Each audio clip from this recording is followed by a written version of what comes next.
again, learn from Ukraine. Okay. Now, ano ba tong sinasabi ko? Mag-uumpisa tayo from the top. Okay. Alam niyo naman yung nangyari sa SMNI. Una nilang tinarget na pabagsakin ay SMNI. And then, Pastor Apollo Kibuloy. Tagal ko na silang, si Maharlika, nag-warning na siya dyan, matagal na. Go-warning ako. Remember, I think it was 2023, simula nilang pabagsakin ang SMNI. Bakit SMNI? Una-una, SMNI ay ang tanging talagang makikita mong pro-Duterte na media. Correct? Gusto nilang pabagsakin.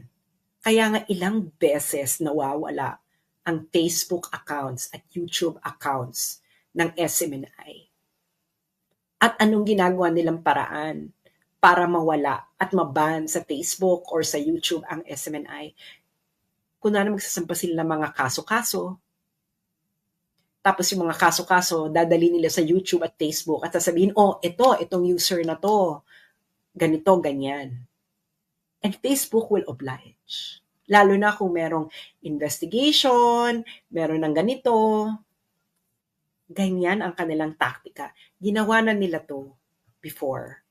And remember, ang gusto nilang gawin ngayon, lalo na sa akin, and I will explain to you why. Okay? Ako mismo ang target nila. Remember yung ginawa nila kay Donald Trump. Tinanggal nila Donald Trump sa Facebook and Donald Trump sa Facebook. Kahit sa Twitter. Do you remember? Do you remember? It is the same thing that they want to do. Nagawa nga nila kay Donald Trump yan eh. Noong 2020, kailan man naban si Donald Trump? I think so 2021. Paano pa tayong simpleng Pilipino lang at mamamayan? Hindi ba? May himay-himay nyo itong lahat. Okay? I-discuss ko ito ng paunti-unti. Uumpisahan na ngayon natin sa sinulat. May battle plan talaga sila because katulad na rin ng nireport ng Rappler. Okay?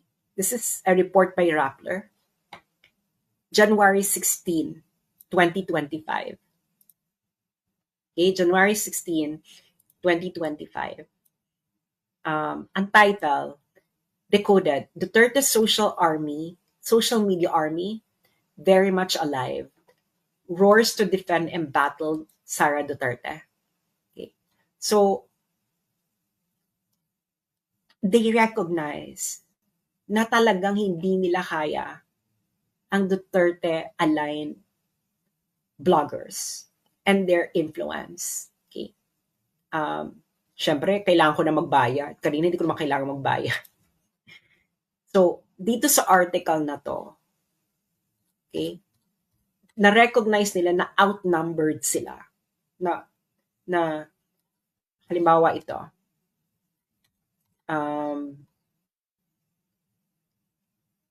At this point though, the Duterte network seems to have the upper hand in dominating the discussion on Facebook. Okay. Ayan ang kanilang recognition na nagdo-dominate ang mga Duterte supporters, Duterte bloggers, tayo ang nagdo-dominate sa Facebook. Okay? And then, syempre, sino ang special mention nila dito na blogger? Ako. Okay? Ako yung kanilang special mention. So, you know that there is a target behind my back. At Rappler yung naglalagay na ako talaga yung pinangalanan nila yon. That's not a coincidence, no? That's not a coincidence. Bakit? Ang Rappler po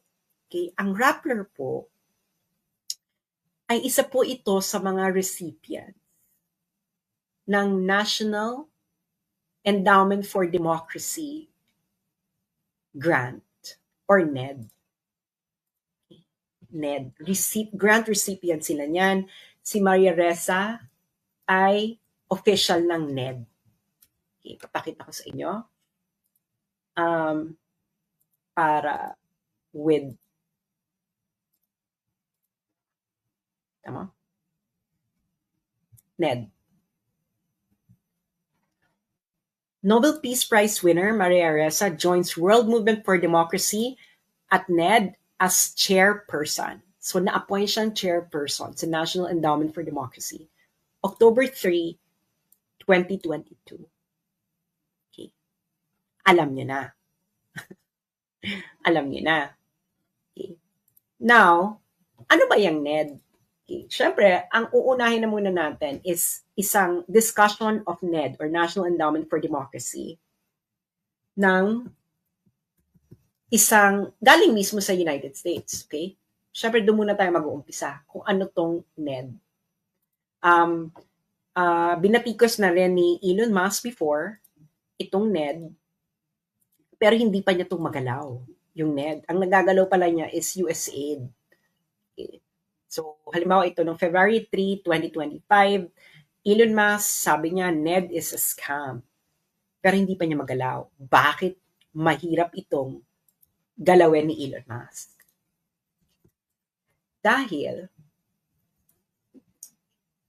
pakishare muna yung mga karating lang habang hinahanap ko pa yung renewal. Yung mga nagre-content, anuhin nyo na lang ito, video capture nyo na lang din bago kayo mag-antay na matapos ito. Okay.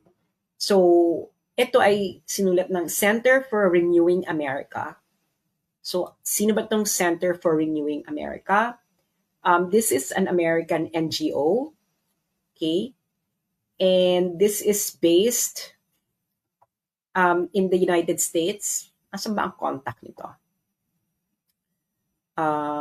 Who we are. Okay, so it is a NGO based in the United States, and ang office nila ay ano nakalagay na office, but this is a base in the United States. Okay. Now, meron silang sinulat about National Endowment for Democracy. Okay. So, ang nagsulat nito is a CRA staff, Center for Renewing America, the National Endowment for Democracy, and an NGO system actively undermining America. NGOs have become the vanguards of progressive orthodoxies. Many of these quasi-independent organizations fuel woke and weaponized ideologies and a whole-of-society approach that steers government resources towards radical progressive priorities. So, this is an American organization, ha? Sila lang nagdi-discuss. So, sino tong NED? Okay, NED, National Endowment for Democracy. It was created in 1983. At the height of the Cold War, NED was conceived by former CIA Director William Casey and former CIA operative Walter Raymond Jr.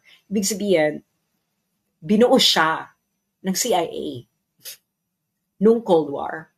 Para saan? Okay? Kasi, itong ginagawa ng CIA, may secret. Meron ding hindi secret. Yung hindi secret na ginagawa ng CIA, ang gumagawa nun, National Endowment for Democracy, para magmukha siyang legitimate.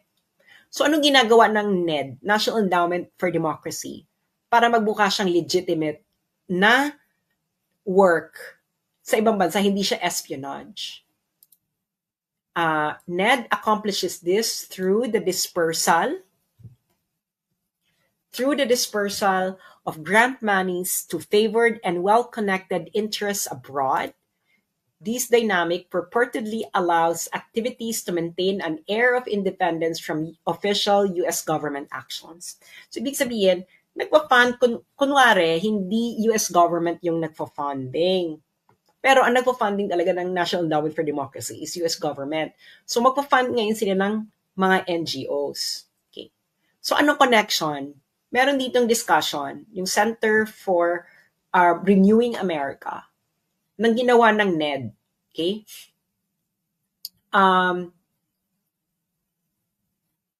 Training and financing key political movements in Egypt, Yemen, Libya, and other nations that sparked the so-called Arab Spring. Uh, in 2011, directly contributing to the geopolitical turmoil that has engulfed the Middle East over the 13 years. This is a discussion of Center for Renewing America. This is a think tank, a conservative think tank based in the United States. Anong di-discuss ito? Among the groups unintentionally empowered by NED's pro-democracies meddling in the Middle East are radical jihadists like the Houthis in Yemen, the Al-Nusra Front in Syria, and the Islamic State, otherwise known as ISIS in Syria and Iraq. Eto na, pupunta na tayo sa Ukraine. NED served as the tip of the proverbial spear for heightened CIA and State Department efforts to foster political revolution in Ukraine. So yung steady stream of NED grants to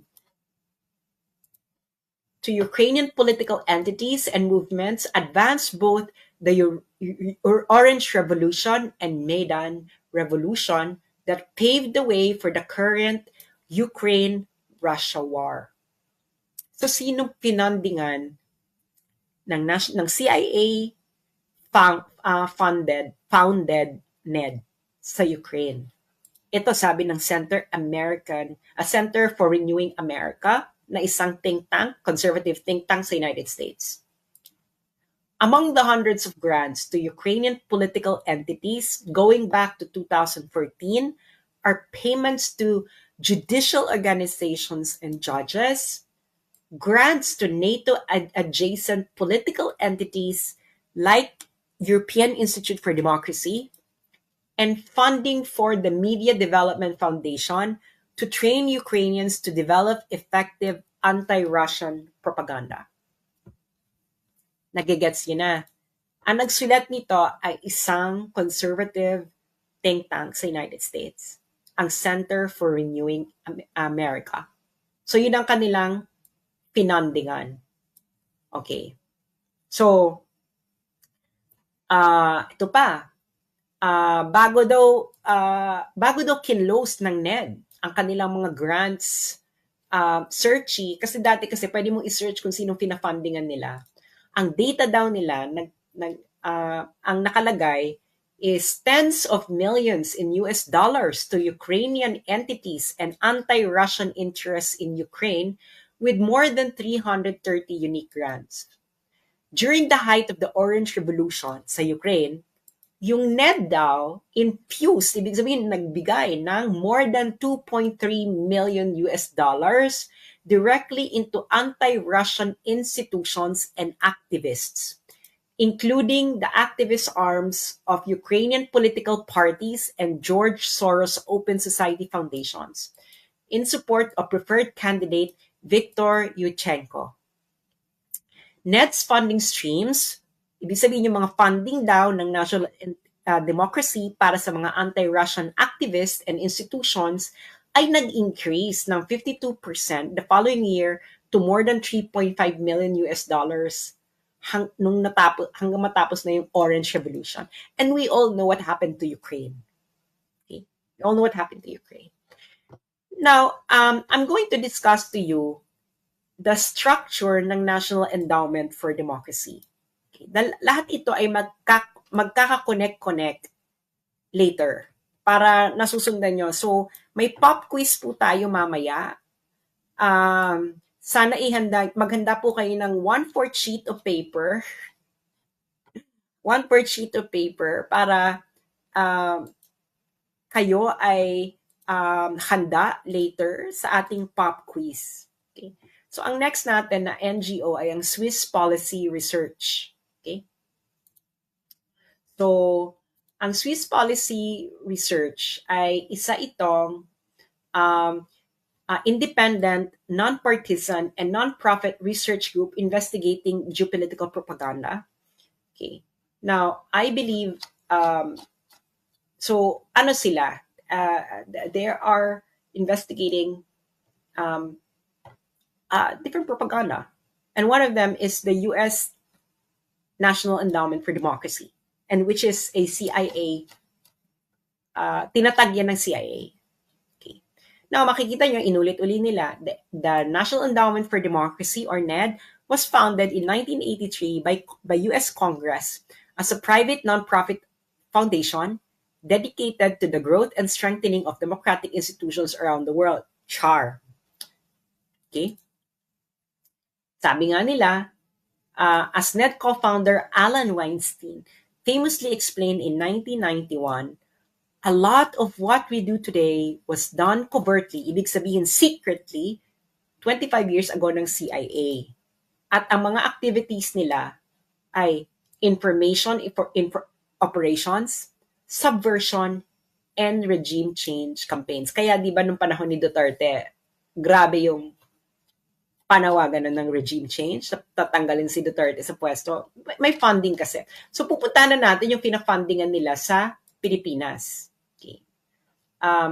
Ito, halimbawa yung sa Hong Kong protest, a lot of the organization na involved dyan na nag-organize ay funded yan ng National Endowment for Democracy. So kita mo sa China, ang dami nilang pinafundingan.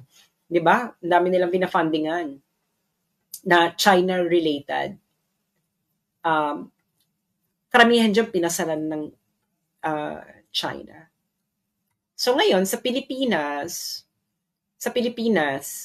ito ang kanilang pinafundingan. Kaso ang data lang nila nito hanggang to 2019 lang. Pero at least makikita nyo na yung kung sino-sinong pinafundingan nila. Caucus of Development NGO Networks. Ilista nyo para malaman nyo kung sino mga bumubuo niyan. Center for Media Freedom and Responsibility, Center for Youth Advocacy and Networking Incorporated, Generation Peace Youth Network, Initiatives for Dialogue and Empowerment through Alternative Legal Services or IDEALS, International Center for Innovation, Transformation, and Excellence in Governance or Insight Gov, Mindanao Institute of Journalism Incorporated, People's Alternative Studies Center for Research and Education and Social Development or PASCRES, Philippine Alliance of Human Rights Advocates or PARA, Philippine Center for Investigative Journalism, Pilipina Incorporated, Rappler, Republika at Demokrasya, and Veripiles. So, si Rigoberto Tiglao, na-document niya yung ilang years yung na-document ni Rigoberto Tiglao na pinafundingan ng CIA-founded na National Endowment for Democracy. Okay. So, syempre, Rappler, nag-gets yun na yung connect. Rappler, funded ng CIA na ng NED, ng National Endowment for Democracy, na tinaguyod ng mga CIA. And it's recognized all over the world na ang National Endowment for Democracy ay CIA. Okay? Now, sino ngayon yung gustong magpabagsak ng mga Duterte-aligned bloggers? Rappler. Okay. Bago ko i-discuss tong dalawang documents na to, gusto ko muna ipakita sa inyo yung structure ng National Endowment for Democracy para makita ninyo yung organization. Okay. So ito ang kanyang structure. So merong National Endowment for Democracy, tapos may 4 na sangay. Ang International Republican Institute. Okay. Ilista nyo, dahil meron tayong pop quiz mamaya. Ilista nyo yan. May pop quiz tayo. International Republican Institute, Center for International Private Enterprise, National Democratic Institute, at Solidarity Center. Okay. Itong Solidarity Center, ito yung mga nagbibigay ng funding sa mga workers organization. Yung National Democratic Institute, dito pinapadaan yung pera para sa mga liberal and woke na aligned organization sa ibang bansa. Itong Center for International Private Enterprise, ito ang pinagdadaanan ng pera para ma-fundingan ang mga small and medium enterprises and any businesses na nangangailangan ng funding. Of course, outside the United States. At the International Republican Institute, syempre, kailangan cover mo lahat. Cover mo yung woke, cover mo din yung conservative. So, alam nyo na ang structure nila. Okay? So, tandaan niyang International Republican Institute. Okay. Bakit matagal ko nang alam na tatargetan ako? Okay? Kasi,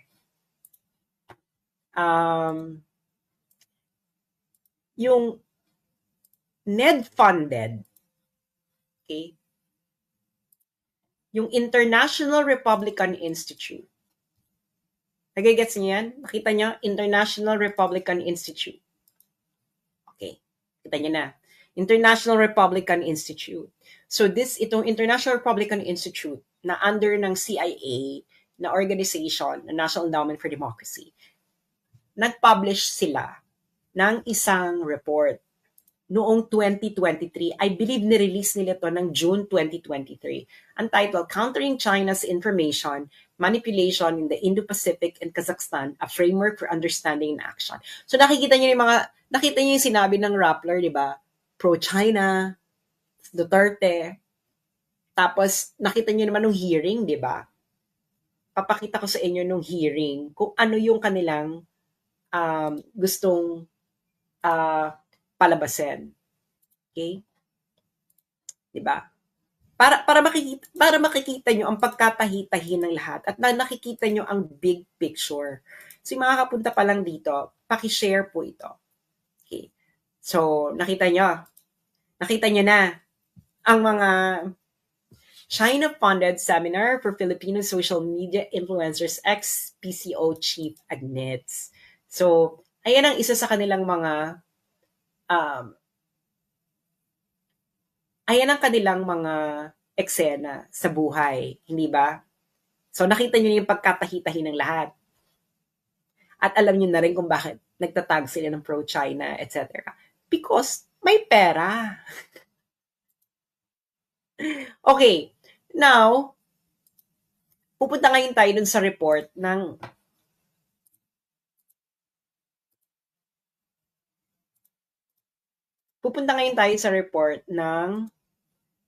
International Republican Institute. Again, ang International Republican Institute, ano agad ito class? Ang IRI, sangay siya ng ang IRI, kung natatandaan ninyo.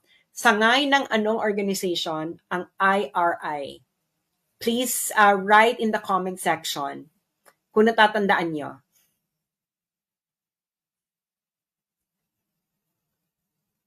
NED, exactly. Yung mga kay Shelo Magno, wag yung pag-aksaya ng panahon yan. What they really want is for them to have a case and then go to Facebook and to permanently remove me from Facebook. Well, we have a bigger picture here. Yung mga ganyan Shelo Magno, they are simply little figures in the bigger story. Okay. So, nirelease ito ng IRI. So, natatandaan nyo kung anong part ng IRI. Noong 2023. Pinublish nila to ng mga June 2023. Okay. June 2023. Kailan biglang nagpalit ng foreign policy? Si Marcos, BBM. February 20, mga late January 2023. February 2023. Di ba biglang dumami yung EDCA? At ako ang very vocal noon against EDCA. Kung natatandaan nyo. At yung mga pro-Duterte bloggers, yung iba sa kanila, inaway pa ako dahil nga naniniwala pa rin sila kay Bongbong Marcos noon. Galit na galit sila sa akin nung nagsasalita ako noon. Aminin nyo yan. Iisang blogger lang ang talagang agarang kinontak ko para bigyan ako ng platform. Ayun ay si Banat Bay.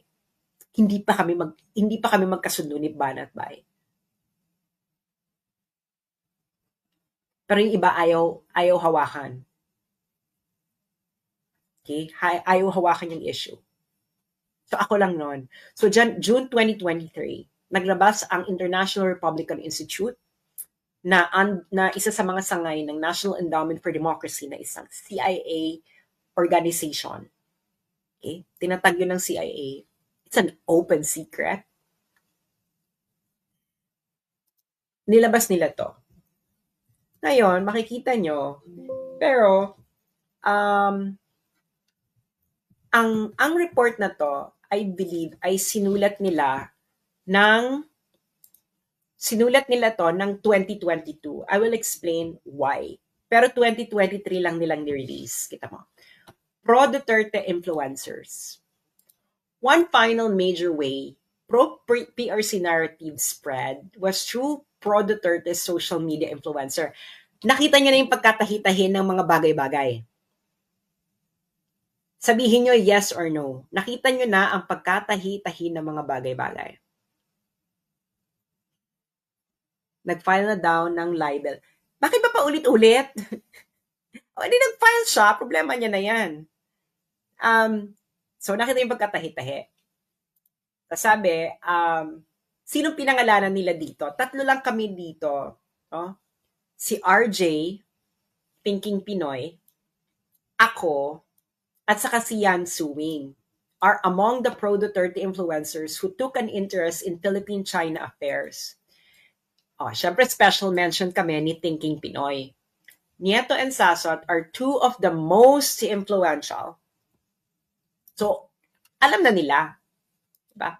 If not the most influential, pro-Duterte influencers on social media with follower counts in the millions. Okay. Ngayon, alam kong 2022 nila to tinitiktikan pa. Kasi itong post ko na to na feature nila, ako talaga yung feature nila, di ba? Sabi ko kasi, for two consecutive presidential elections, the Filipino people defeated the CIA's candidates because I thought na si Lenny lang. Kasi si Lenny, yung organization niya, naging funded ito ng IRI. Meron silang partnership. Yung NGO ni Lenny, I think it's the, if I'm not mistaken, it is the Jesse Robredo Foundation. Yung Jesse Robredo Foundation, or Angat Buhay, whichever of the two, nagkaroon ng partnership sa International Republican Institute na again, under ng National Endowment for Democracy. At ang National Endowment for Democracy ay isang CIA-founded organization. So ako talaga yung, syempre, pa ako nito, may illusion pa ako nito, no, about Bongbong Marcos. Pero after ng iba ng foreign policy, si Bongbong Marcos February 2023, at nagsalita ako against this, inilabas ngayon ito ng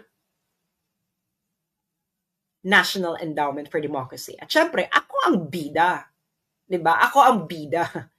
Ngayon, si RJ's, feeling ko talaga, 2022 pa nila to sinulat, 2023 lang nila nilabas. Kasi si Thinking Pinoy nandito pa. So, hindi pa nagmamanifest talaga na si Thinking Pinoy ay sumakabilang parlor na talagang tuluyan. Okay. So, this was 2023. 2023 tong report na to. Okay. Ngayon, recently, 2024 lang. 2024 lang. Ang naglabas naman ng report ay, ano yan? USAID. At ang partner nila is yung Internews o media again. Itong Internews, kung makikita nyo, may parating pina-flash na quote card ang News 5, yung Mogato. Siya yan behind dyan sa Internews, si Mogato. So, USAID, di ba? Nirelease to ng August 2024. Yung Internews, funded yan ng USAID. Okay. So, ngayon, Ano ngayon ang agenda nitong report na to? So yung kanina 2023, ni-release ng June 2023. Ito yung pinakabago. Ni-release ito ng August 2024. So, sino ang nag-funding? United States Agency for International Development. Hindi ba? So sabi, it does not necessarily reflect the views of USAID or the United States government. Siyempre, etos garbanzos. Sila nag-funding. Okay. So ngayon, ang eksena ngayon dyan, okay, pupunta ngayon tayo sa, eto na, Pro Duterte's social media accounts. Okay. Siyempre, ako na naman, no? Ako naman ang nandito.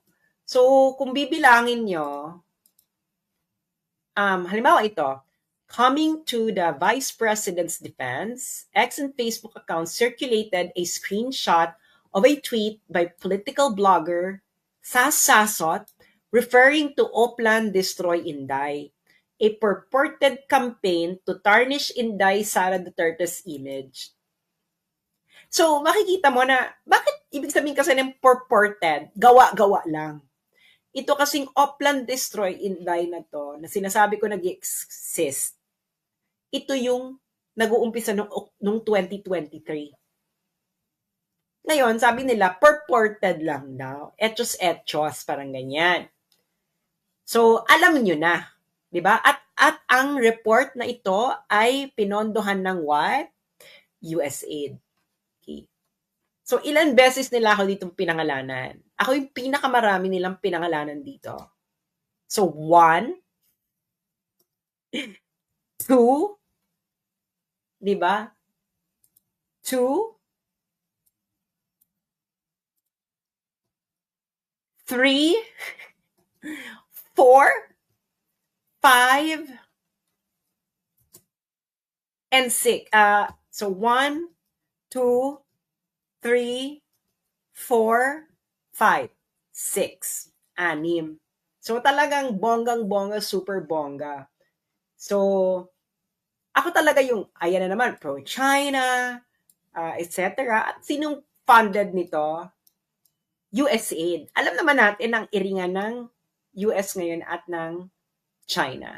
Okay. USAID. So ngayon, naiintindihan nyo na ngayon, I hope naman, natahi-tahi nyo na kung anong nangyayari. Diba? Now, bakit ako ang target? Bakit ako ang target nilang pabagsakin? Sinasabi ko na sa inyo, mag-subscribe na kayo sa Substack ko because it will just be a matter of months before nila ma-convince ang Facebook to permanently delete me from Facebook and ban me. Nagawa na nila yan before sa ibang personalities. Nasabi ko na sa inyo. Kaya ngayon pa lang, okay, kasi gusto nilang i-dominate ang narrative pagdating ng impeachment ni Sara. Okay? Kasi ang battleground ng public opinion ay Facebook. Okay?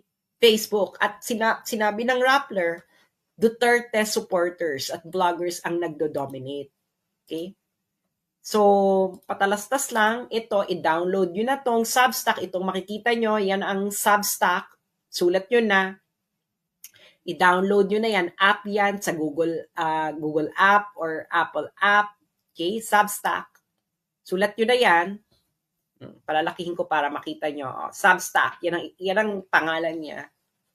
And then, pag nandyan na kayo, hanapin nyo ako.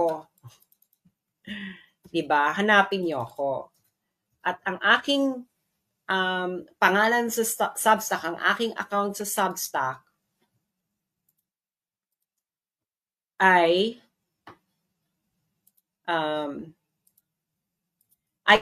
ito. Okay. This one. So, isulat nyo na kung sino para hindi na pa ulit-ulit. Ilang beses na rin ako nagpo-post sa Facebook. So, yan, Asian Scholar. at Asian Scholar. Okay. At Asian Scholar. Okay. So, ayan na. Okay. Ngayon, they would like to dominate both foreign policy and of course local politics. That's the entire game. Okay? Bakit ako yung talagang gusto nilang pabagsakin ng bonggang-bongga?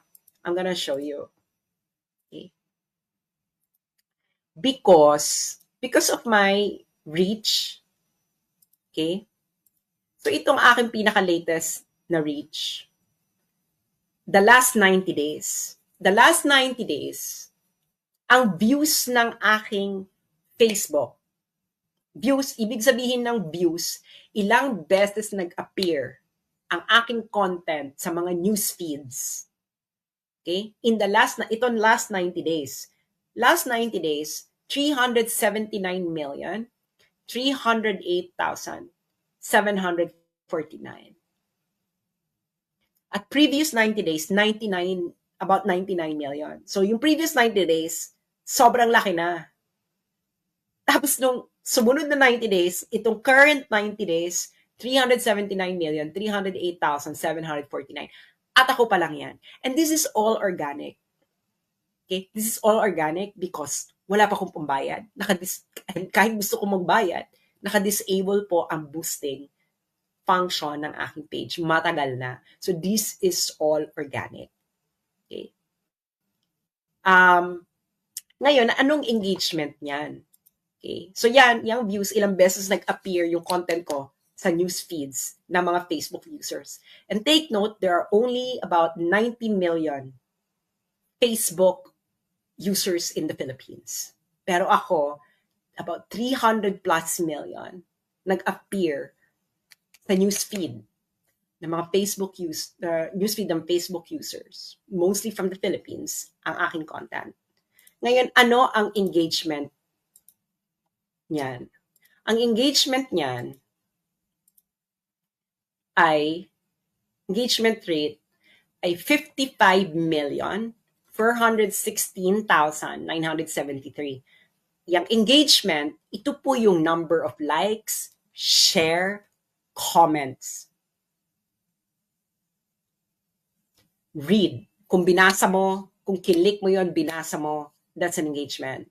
Shinare mo, that's an engagement. Shinare mo sa group mo, that's an engagement. So in the past 90 days, my engagement is 55,416,973. And this is all organic.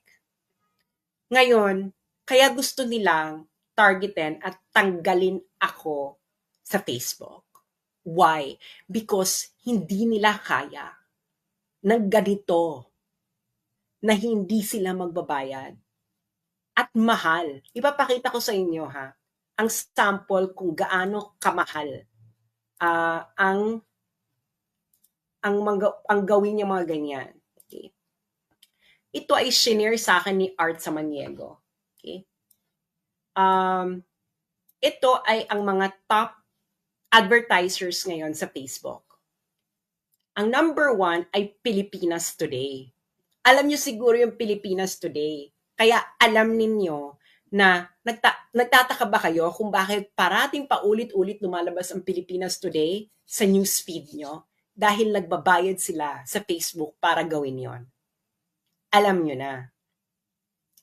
So, magkano nila ang nababayad nila? 23,675,144 for just 7,406 posts. Kaya ganyan sila kaporsigido. Okay. Pero hindi pa rin nila mapantayan yung aking views and reach kasi nga all organic Pati yung engagement. No? Yan pa nga lang. So, nagsispend na sila ng 23 million. Kaya gusto lang talaga nilang tanggalin tayo physically. And then they will do everything. Legal, illegal, etc. So, syempre, ang pinaka-ultimate solution, gusto nila, pauwi na ako ng Pilipinas para matagi boom-boom. Kasi habang buhay ako, I can still write. I can still talk to you in any way. Hindi ba? Pero ngayon, ang first gusto nilang gawin ay ma-permanently removed ako sa Facebook. I'm telling you, it's going to happen. It's going to happen in a few months bago mag-start ang hearing ni Sarah. They will do everything in order to do that. Kaya nga sinasabihan ko yung mga Pilipino sa face sa Meta, if you don't bring this protest outside Meta,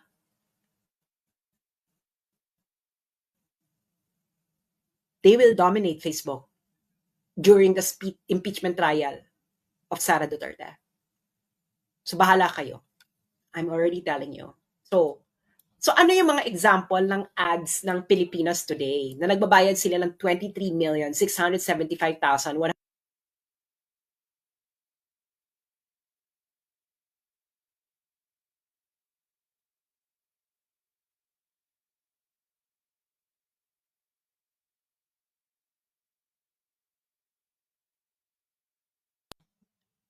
Ano ba yan? Nawala na naman ako. Nawala na naman ako. Okay. So ano yung mga example ng mga ads ng Pilipinas Today na nagbabayad sila? Okay. Ito ang mga example ng kanilang mga ads. Okay. Ang nagpadala sa akin ito si Art Samaniego. Okay. So, nakikita niya na. Okay. Kailan lang to? March 6, 2025. Nakita niyo yung impression? Ang liit na impression, di ba? 150,000, 175,000 lang. So, nagbayad na sila. Ito yung isang halimbawa ng ad nila. Anti-Sara. Okay? Ito, campaign for Senator Tolentino, March 5, and another anti-Sara. Okay. So yan ay may funding. Kaya lumalabas yan sa mga newsfeed nyo, yung kanila, kasi binabayaran nila. Kaya hindi nila ako kaya, kasi akin, all organic. Okay. So nakita nyo na. So local and foreign policy, nahihirapan sila. Okay? Kaya kung ano na lang ina-accuse nila sa akin, ganyan, kaso dito, kaso ganyan, etc. Okay? And of course, they would like to permanently remove me from Facebook. Kaya nagkakaso-kaso silang ganyan. Para may maipakita sila sa Facebook na, oh, itong taong to, ganito, ganyan-ganyan. And in the United States, remember, they did that to Donald Trump. That's why Donald Trump was removed from Facebook. He was banned, even sa Twitter. Remember? They will do the same. Okay? They will do the same. Now, ano ngayon yung paano na tayo? Palaki na tayo ng palaki. Di ba? So, meron kang local, meron ding geopolitical. Okay. So, nakikita niyo yung mga accusations nila, di ba? Yung sinabi, yung ito, yung mga pro-China, ganyan, etc. So, I'm gonna show you what happened sa Ukraine about 1 year before nagkaroon ng gera. Nireport to ng Al Jazeera noong February 5, 2021. This was like about a year before the Ukraine-Russia war. So ngayon, anong ginawa ni Zelensky? Si Zelensky, binan niya ang mga pro-Russian media. So, pinasarado niya ang 3 television networks na sinabi niya ay nagsispread ng Kremlin-funded propaganda. A development the US has reprimanded. So, ibig sabihin, nagalit pa yung EU noon, February 2021, sa ginawa ni Zelensky. Siyempre, afterwards, hindi na nagalit ang EU. Pero una, nagalit sila. Char. So, ngayon, palitan nyo lang. 'Di ba? Palitan nyo lang yung Kremlin ng Kremlin is the capital of Russia, capital ng Russia. Kremlin is the seat of power of Russia. So palitan mo lang yung Kremlin ng what? CPC. Russia, palitan mo lang ng China. Same banana. Hindi ba? So nakita niyo na yung ginawa nila sa SMNI?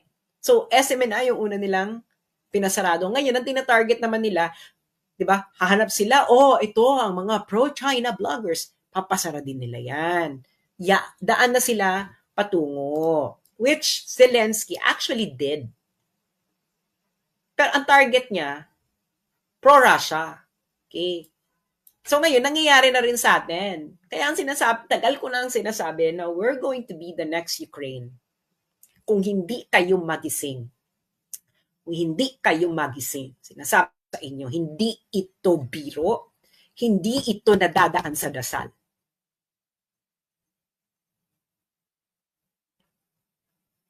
Mag-usap-usap kayo, pamilya, etc. Dahil hindi ito biro. Okay. So, ngayon, bakit sinasabi nila hindi naman pro-war si Donald Trump? Yeah, as a person, hindi siya pro-war. Pero sa United States, hindi lang po presidente ang gumagawa ng desisyon. Kahit ayaw mo ng gera, the deep state, yung tinatawag nilang deep state sa US, can actually force a US president to go to war. Sinasabi ko na sa inyo, yung mga false flag, kahit ayaw ng presidente, ng US president na pumunta ng gera, ang gagawin ng deep state, gagawa sila ng paraan para yung US president is maggawa ng gera. So, you have to understand kung nasaan na tayong part ng history ng mundo. Okay? I don't know if you remember this tweet ni President Donald Trump.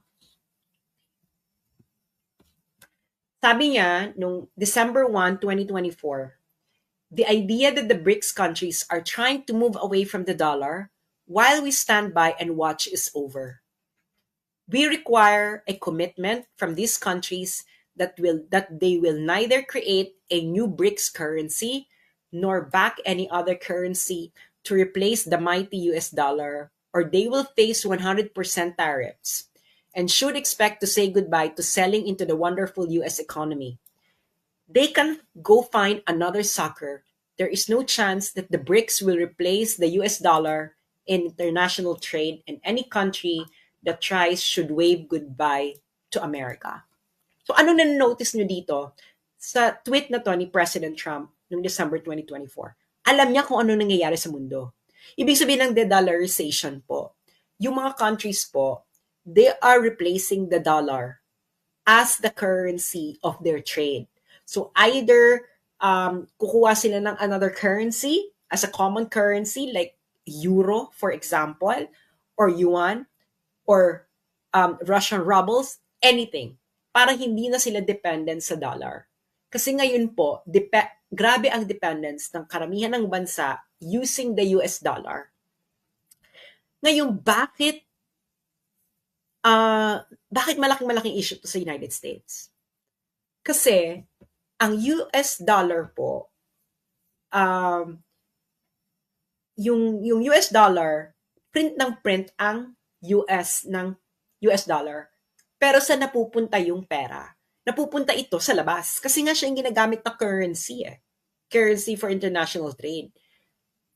Ngayon, pag nagde-dollarization ka, malamang tataas ang inflation. You can research this. Yan ang number one problem ng United States. As in, grabe ang magiging inflation sa United States.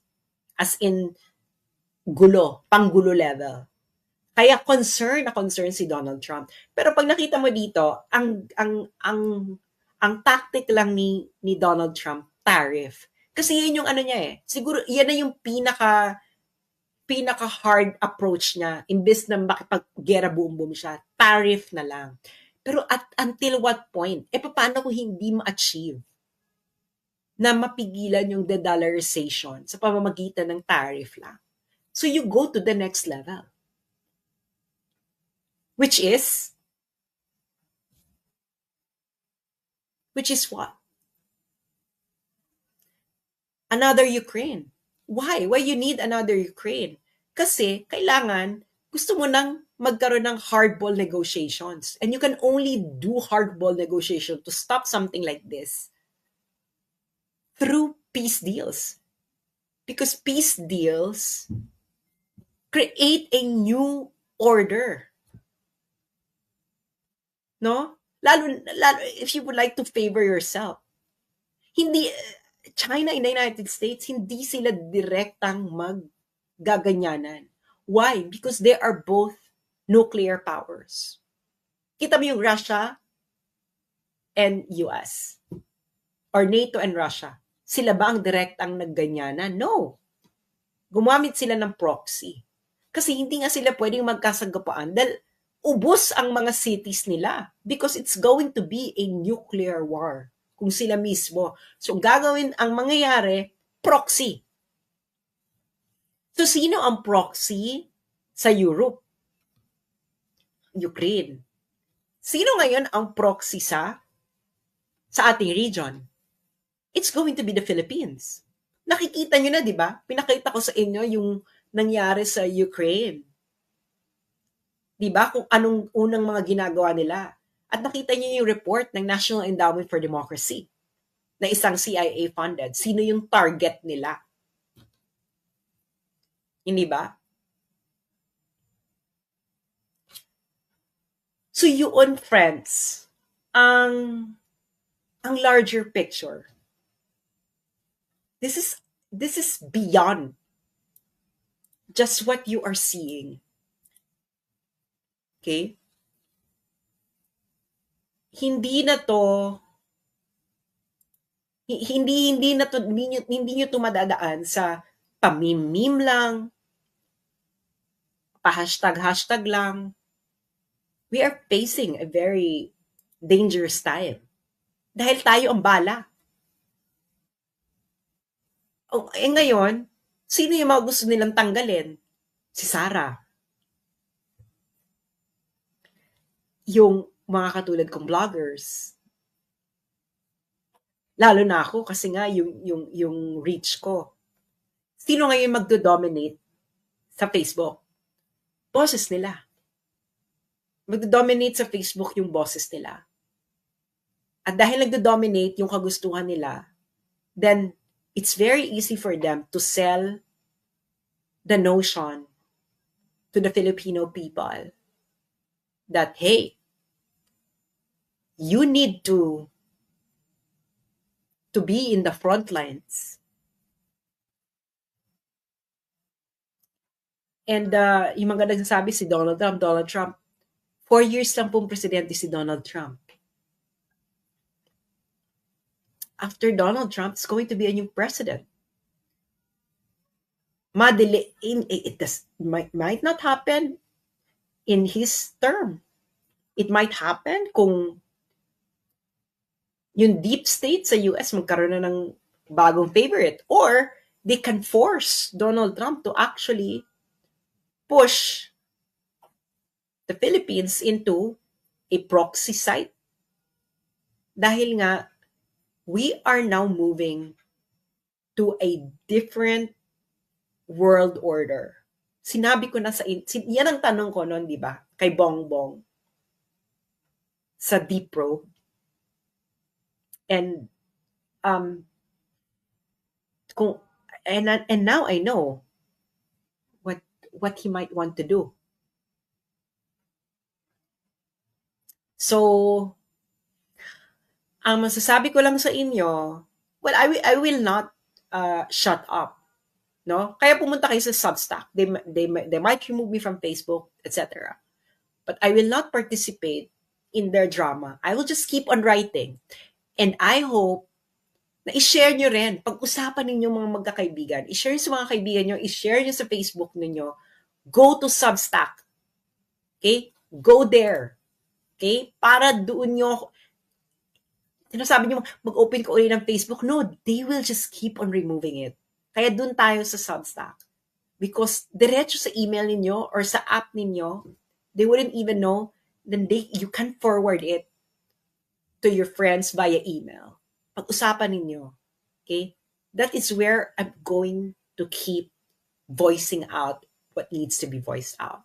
So hanggang nasa Facebook pa ako, doon muna ako. Pero we have to prepare. We have to prepare for the eventuality. Dahil malapit na ang impeachment ni Inday Sara. And then they would like to remove Duterte voices on Facebook because they would like to dominate Facebook. So again, go to Substack.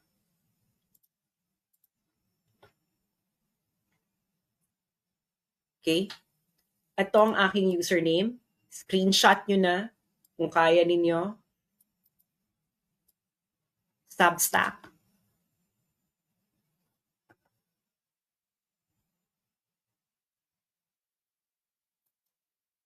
So ngayon, so ayun na nga. We're already going there. Sinabi ko na sa inyo, nilay down ko na ang mga step by step ba na mga pangyayari. And it's going to, kaya nga si Inday, sabi niya, sana may bansa pa tayo ng 2028. Malaman yung sinasabi niyang yon. So, do not take this as a joke. This is not funny. You have to take this seriously. Bahala kayo kung ayaw ninyo. Bahala kayo kung mag-last minute kayo. But I'm telling you, you have to study what happened in Ukraine. Fully study what happened there. So maraming salamat sa inyong mga patuloy na nagsusuporta. Paki-share ito. Yung mga nagko-content sa akin, huwag na kayong humingi ng paalam. Download this, recontent this, comment on this, etc. And we will keep on writing. And wala akong pakialam kung masaktan kayo. But the truth must be spoken. And alam ko yung laro ninyo. No, you cannot, hindi niyo ako mapapaikot. And that's why we have to have a backup plan. And that's where we're going to disseminate what needs to be disseminated so that you can no longer fool the Filipino people. Maraming salamat po at magandang hapon muli. Ito po uli si Sas Rogando Sasot. Until next time. This is for the motherland. I am for the motherland and always be